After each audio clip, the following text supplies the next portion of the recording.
ಬಂದಿದೆ ಅಂತ ಗೊತ್ತಾಯ್ತು.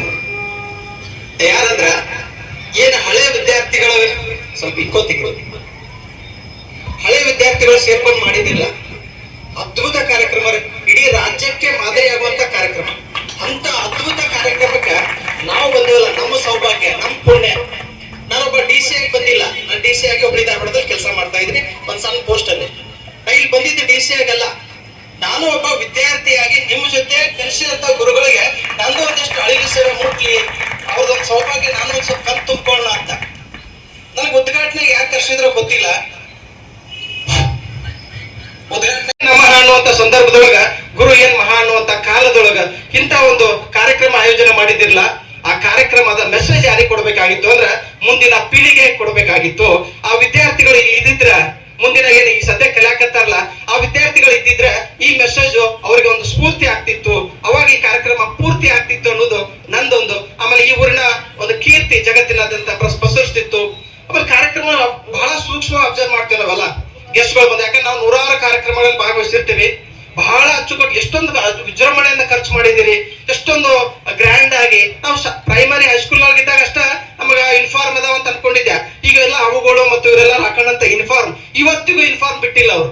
ಇವನ್ ತಲೆಗೂ ಕೂಡ ಎಲ್ಲರಿಗೂ ಒಂದೇ ರೀತಿ ಅಂತ, ಯಾಕೆಲ್ಲ ಕೆಲವಷ್ಟು ಬಾಂಡ್ಲಿ ಆಗಿರ್ತಾವ, ಕೂದಲು ಹೋಗಿರ್ತಾವ, ಎಲ್ಲಾರು ಸಮನಾಗಿ ಕಾಣಿಸೋದಿಲ್ಲ, ಇದು ಮುಚ್ಚಿ ಹಾಕೋದಿದು. ಇದು ನಮ್ಮ ದೇಶದ ಸಂಸ್ಕೃತಿ. ಎಷ್ಟು ಮಾಸ್ಟರ್ ಮೈಂಡ್ ರೀ, ಎಷ್ಟು ಅದ್ಭುತವಂತ ಕಾರ್ಯಕ್ರಮದೊಳಗ ನಮ್ಮ ದೇಶ ಕಾಯುವಂತ ಸೈನಿಕರಿಗೆ ಸನ್ಮಾನ ಮಾಡಿದ್ರಿ. ದೇಶ ಅತಿ ಶ್ರೇಷ್ಠ, ಅವ್ರಕ್ಕಿಂತ ದೊಡ್ಡವ್ರು ಯಾರು ಇಲ್ಲ. ಇನ್ನ ಬಹಳ ಕೆಳ ಹಂತದೊಳಗೂ ಕೂಡ ಮರ್ತಿಲ್ಲ, ಆ ಒಬ್ಬ ಪ್ಯೂನ್ ಕೂಡ ನೀವು ಸನ್ಮಾನ ಮಾಡಿದ್ರಿ. ಅದು ನಿಮ್ಮ ಕಾರ್ಯಕ್ರಮದ ಅತಿ ದೊಡ್ಡತನ ಅಂತ ಅಂದ್ರೆ ತಪ್ಪಾಗ್ಲಿಕ್ಕಿಲ್ಲ.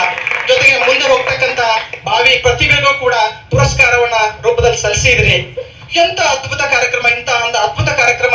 ಮತ್ತು ಶಿಕ್ಷಕರಿಗೆ ಏನು ವ್ಯತ್ಯಾಸ ಒಂದೇ ನಿಮಿಷನಾಗ ಹೇಳ್ಬಿಡ್ತೀನಿ. ಯಾರು ಸಂಬಳಕ್ಕೆ ಕೆಲಸ ಮಾಡ್ತಾ ಇದ್ದಾರೋ, ಯಾರು ಶಾಲರಿಗೋಸ್ಕರ ಕೆಲಸ ಮಾಡ್ತಾ ಇದ್ದಾರೋ, ಯಾರು ಬೆಲ್ಲಿಗೋಸ್ಕರ ಕೆಲಸ ಮಾಡ್ತಾ ಇದ್ದಾರೋ ಅವ್ರಿಗೆ ಮಾತ್ರ ಶಿಕ್ಷಕರಂತ ಕರಿತೀನಿ ನಾನು. ಯಾರು ಬೆಲ್ಲಿನ ಆಚೆಗೂ ಕೂಡ, ಯಾರು ಶಿಕ್ಷಕ ಹುದ್ದೆಗೆ ಆಚೆಗೂ ಕೂಡ ನಿಮಗೆ ಕೇವಲ ಶಿಕ್ಷಣ ಕೊಟ್ಟಿಲ್ಲ, ಅದ್ರ ಜೊತೆಗೆ ಸಂಸ್ಕಾರ ಮತ್ತು ಸಂಸ್ಕೃತಿಯನ್ನು ಕೊಟ್ಟಿದಾರಲ್ಲ ಅವ್ರಿಗೂ ಗುರುಗಳಂತ ಕರಿತೀವಿ. ಅಂತವರ ಒಂದು ಅಭಿನಂದನಾ ಸಮಾರಂಭ ಅಂತಂದ್ರೆ ತಪ್ಪಾಗ್ಲಿಕ್ಕಿಲ್ಲ. ನಾವಿಲ್ಲಿ ಯಾರು ಶಿಕ್ಷಕರಿಗೆ ನಾವು ಗೌರವ ಕೊಡಾಕತ್ತಿಲ್ಲ, ಯಾಕಂದ್ರೆ ಶಿಕ್ಷಕರಿಗೂ ಅವ್ರು ಸಂಬಳ ತಗೊಳಕತ್ತಾರೆ, ಅದೊಂಥರ ಬಿಸಿನೆಸ್ ಇದ್ದಾಗ. ನಾನು ದುಡಿಯಾಕತ್ತೀನಿ, ನಾನು ಪಗಾರ ತಗೋತೀನಿ. ಶಿಕ್ಷಕರಿಗೆ ಅಷ್ಟು ರೆಸ್ಪೆಕ್ಟ್ ಸಿಗಂಗಿಲ್ಲ ಸೊಸೈಟಿ ಒಳಗೆ. ನೆನಪಿಟ್ಕೊಳ್ರಿ, ಯಾರು ಶಿಕ್ಷಕರಾಗಿದ್ದೀರಿ, ನಾನು 10 ವರ್ಷಗಳ ಕಾಲ ಶಿಕ್ಷಕರ ಕೆಲಸ ಮಾಡಿರೋದ್ರಿಂದ ಆ ಅನುಭವದ ಮೇಲೆ ಹೇಳಾಕತ್ತೀನಿ. ಶಿಕ್ಷಕರಾಗಿದ್ವಿ ಅಂದ್ರೆ ಸೊಸೈಟಿ ಒಳಗೆ ಬೆಲೆ ಇಲ್ಲ. ಶಿಕ್ಷಕರ ಕೆಲಸದ ಆಚೆಗೂ ಕೂಡ ನೀವೇನು ಮಕ್ಕಳಿಗೆ ಅಥವಾ ವಿದ್ಯಾರ್ಥಿಗಳಿಗೆ ಏನ್ ಬೋಧನೆ ಕೊಡ್ತೀರಿ, ಸಂಸ್ಕಾರ ಕೊಡ್ತೀರಿ, ಎಂತ ಸಂಸ್ಕಾರ ರೀ. ನಾನು ಕುಂತ್ ಸುಮ್ನೆ ಅಬ್ಸರ್ವ್ ಮಾಡಾಕತ್ತಿದ್ದೆ. ಸಂಬಂಧಗಳನ್ನ ಮತ್ತೆ ಮತ್ತೆ ಬೆಸೆಯುವಂತ ಇಂತ ನಾನು ಅನುಬಂಧ ಏನಿದೆ ಆ ಕಾರ್ಯಕ್ರಮ, ನಿಜವಾಗ್ಲೂ ಯಾರು ಇದ್ರದ್ದು ಮಾಸ್ಟರ್ ಮೈಂಡ್ ಇದಾರಲ್ಲ ಅವ್ರಿಗೊಂದು ಬಿಗ್ ಸಲ್ಯೂಟ್ ಮಾಡ್ತೀನಿ. 30 ವರ್ಷದ ನಂತರ, 30 ವರ್ಷ ರೀ, 1 ವರ್ಷ ಅಲ್ಲ, 2 ವರ್ಷ ಅಲ್ಲ, ಬಹುಶಃ ಈ ಸದ್ಯಕ್ಕೆ ಯಾರು ಕ್ಲಾಸ್ನಾಗ ಅದಾರಲ್ಲ 8th 9th 10th ಆ ಹುಡುಗರಿಗೆ ಎಲ್ಲಾರು ಕೂಡ ಒಂದು ಕಾರ್ಯಕ್ರಮ ಮಾಡಂದ್ರೆ ಮಾಡಕ್ ಒಲ್ಲಂತಾವ್. ನೀನಲ್ಲಿ ಲೀಡರ್ಶಿಪ್ ಆಗ್ಬೇಕನ ನಾ ಆಗವ, ಅವ್ ಹೇಳಿದ ನಾ ಕೇಳಿ, ಇಂಥ ಮಂದಿ ಬಹಳ ಅದಾರೆ. ಸೊ ಅಂತದ್ರೊಳಗ 30 ವರ್ಷ ಆದ ಮೇಲೆ ನಿಮ್ಮ ಮಕ್ಕಳು ಹೈಸ್ಕೂಲು ಕಾಲೇಜು ಕಲಿಯುವಂತ ಸಂದರ್ಭದೊಳಗ ನೀವೊಬ್ಬ ವಿದ್ಯಾರ್ಥಿಯಾಗಿ ಬಂದು ಕಲಿಸಿದಂತ ಗುರುಗಳಿಗೆ ಆ ಧನ್ಯತೆ ಭಾವವನ್ನು ಸಮರ್ಪಿಸೋದಿಲ್ಲ. ಇಂಥ ಅದ್ಭುತದ ಒಂದು ಸಿಹಿ ಊಟವನ್ನ ಯಾರಿಗೆ ಕೊಡಬೇಕಾಗಿತ್ತು ಅವ್ರಿಗೆ ನೀವು ಕೊಡಾಕತ್ತಿಲ್ಲ ಅನ್ನೋದು ಒಂದು ಬೇಜಾರಿದೆ ನನಗೆ. ನೀವ್ ಯಾರಿಗೆ ಕೊಡ್ಬೇಕಾಗಿತ್ತು ಇದನ್ನ ಮಂದಿ ಮೆಸೇಜ್ ನಮಗ್ ನಾವ ಹಂಚ್ಕೊಳ್ಳೋದಲ್ರಿ ಇದು. ನಾವೆಲ್ಲ ಹೆಂಗಿದೀವಿ ಅಂದ್ರೆ, ಬಹುಶಃ ನಾನೊಂದು ಪ್ರಾಮಿಸ್ ಮಾಡಿ ಹೇಳ್ತೀನಿ ನಿಮ್ಗೆ, ನೀವೆಲ್ಲರೂ ಇಷ್ಟು ಮಟ್ಟಿಗೆ ಬೆಳಿಲಿಕ್ಕೆ ಕಾರಣ ನೀವು ಕಲಿಯುವಂತ ಸಂದರ್ಭದಾಗ ಒಂದು ತುತ್ತು ಊಟಿಗೆ ಕೂಡ ನೀವು ಬಹಳಷ್ಟು ಕಷ್ಟಪಟ್ಟಿರಿ. ನಾನು ಗ್ಯಾರಂಟಿ ಕೊಡ್ತೀನಿ, ಒಂದೊಂದು ತುತ್ತಿಗೂ ಕೂಡ ನೀವು ಕಷ್ಟಪಟ್ಟಿರಿ. ಆದ್ರ ನೀವು ಕಷ್ಟಪಟ್ಟಿ ದೊಡ್ಡವರಾಗಿರ್ಲ, ನಿಮ್ ಮಕ್ಕಳಿಗೆ ಅದು ತೋರಿಸ್ಕೊಡಾಕತ್ತಿಲ್ಲ ನೀವು, ಅದು ನೀವು ಮಾಡುವಂತ ತಪ್ಪು. ನಾನ್ ಕಷ್ಟಪಟ್ಟಿನಿ, ನನ್ನ ಮಕ್ಕಳು ಆರಾಮಾಗಿರ್ಲಿ ಅಂತ. ಆರಾಮ್ ಹರಾಮ್ ಹೈ, ಯಾರು ಆರಾಮಿದಾರ ಅವ್ರು ಹರಾಮ ಇದ್ದಾರ. ಸೊ ನೀವೆಲ್ಲ ಕಷ್ಟಪಟ್ಟಿರಿ. ನಾವೆಲ್ಲ ನಮ್ಮ ಕಲಿಸುವಂತ ಗುರುಗಳು ಅವ್ರಿಗೆ ಹೆಂಗಂದ್ರೆ, ಅವ್ರು ಒಂದು ಊಟ ಮಾಡುವಂತ ಒಂದು ಅಗಳು ಬಿಟ್ರೆ ಸಾಕು, ಅದನ್ನ ಮೃಷ್ಟಾನ್ನ ಭೋಜನ ಅಂತ ಸ್ವೀಕಾರ ಮಾಡ್ತಿದ್ದೆ ನಾವು. ಇವಾಗ ಹೆಂಗಾಗಿತ್ತೆ ಅಂದ್ರ ಗುರು ಏನ್ ಮಹಾ ಅನ್ನುವಂತ ಸಂದರ್ಭ ಬಂದ್ಬಿಟ್ಟೈತಿ.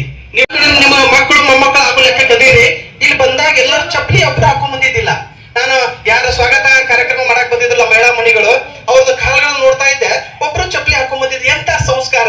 ಈ ಕಲಿಸಿದಂತ ಗುರುಗಳು ನಿಮ್ ಕೇವಲ ಶಿಕ್ಷಣ ಕೊಟ್ಟಿಲ್ಲ, ಸಂಸ್ಕಾರ ಕೊಟ್ಟಿದ್ದಾರೆ.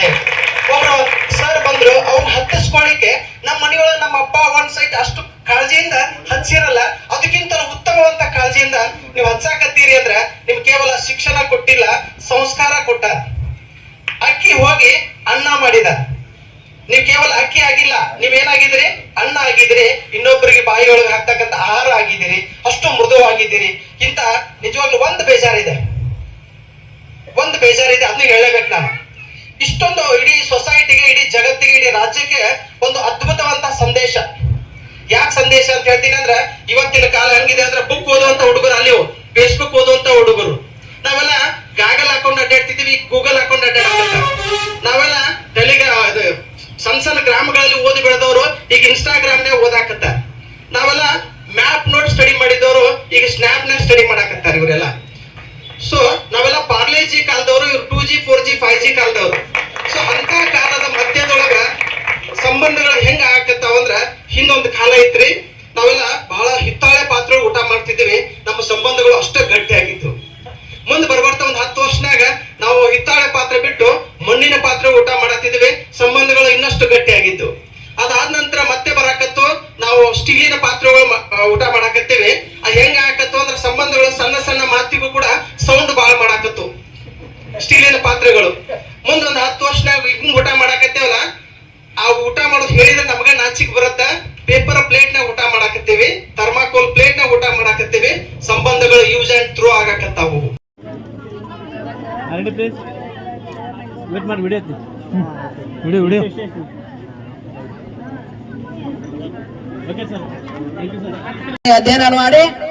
ಶ್ರೀ ಡಿ.ಎಚ್. ಬೆನಕಟ್ಟಿ ಪ್ರೌಢಶಾಲೆ ಉಗಲ್ವಾಟ್ 1996 ಮತ್ತು 1999ರ ವಿದ್ಯಾರ್ಥಿಗಳು ಅದೇ ಶಾಲೆಯಲ್ಲಿ ಶಿಕ್ಷಣ ಕಲಿತು ಸೈನಿಕರಾಗಿ ಗಡಿಯಲ್ಲಿ ಸೇವೆ ಸಲ್ಲಿಸುತ್ತಿರುವ ಸೈನಿಕರಿಗೆ ಗುರುಗಳಿಂದ ಸನ್ಮಾನಿಸುತ್ತಿರುವ ಅತ್ಯಂತ ಸುಂದರ ಕ್ಷಣಗಳು. ತಾವು ಕಲಿಸಿದಂಥ ಗುರುಗಳ ಕಡೆಯಿಂದ ಸನ್ಮಾನ ಪಡೆಯಲು ಅದಕ್ಕೂ ಅದೃಷ್ಟ ಮಾಡಿರಬೇಕು. ಜೈ ಜವಾನ್ ಜೈ ಕಿಸಾನ್. ನಾನೇನು ಸಾಧನೆ ಮಾಡಿಲ್ಲ ಆಕ್ಚುಲಿ ಹೇಳ್ಬೇಕಂದ್ರೆ, ಆದ್ರೆ ನಾನು ಸಾಧನೆ ಮಾಡಕ್ ಹಚ್ಚಿದ ನನ್ನ ಗುರುಗಳು, ನಾನು ಕಲಿಸಿದಂತ ಎಲ್ಲಾ ಗುರುಗಳಿಗೂ ಇವತ್ತು ನಾನು ಎಷ್ಟು ಕೃತಜ್ಞತೆ ಸಲ್ಲಿಸಿದ್ರು ಈ ಜನ್ಮದಲ್ಲಿ ಅವ್ರ ಋಣ ತೀರ್ಸಕಂತರೂ ಆಗೋದಿಲ್ಲ.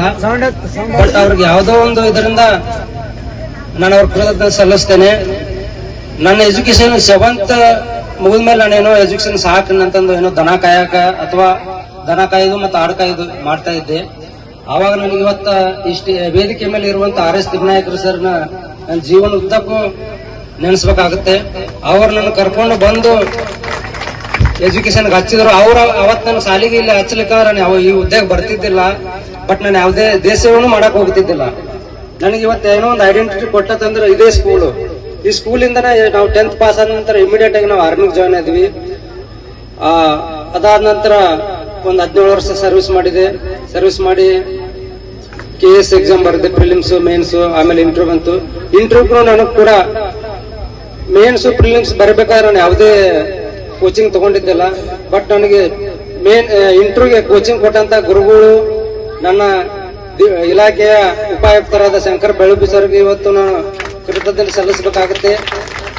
ಅವರ ಅಪಾರ ಅನುಭವದಿಂದ ಮತ್ತು ನನಗೆ ಮಾರ್ಗದರ್ಶನ ತುಂಬಾ ಉಪಯೋಗ ಆಯಿತು.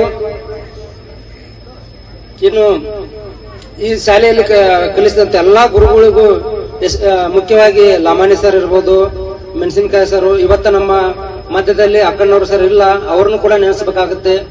ಮತ್ತು ಮ್ಯಾಗಿನ ಮನೆ ಮೇಡಮು, ಬಡಿಗೇರ್ ಮೇಡಮು, ನನ್ ಕಲಿಸಿದಂತ ಗುರುಗಳು ಬೋರಣ್ಣವ್ರು ಸರ್ ಇದಾರ, ಆಮೇಲೆ ಔಡಿ ಸರ್, ಇವ್ರಿಗೆಲ್ಲರಿಗೂ ನನ್ನ ಹೃದಯಪೂರ್ವಕ ಅನಂತ ಕೃತಜ್ಞತೆಗಳು ಸಲ್ಲಿಸುತ್ತಾ ನನಗೆ 2 ಮಾತನ್ನು ಮಾತನಾಡುವ ಅವಕಾಶ ಕೊಟ್ಟಂತ ಎಲ್ಲರಿಗೂ ಧನ್ಯವಾದಗಳು.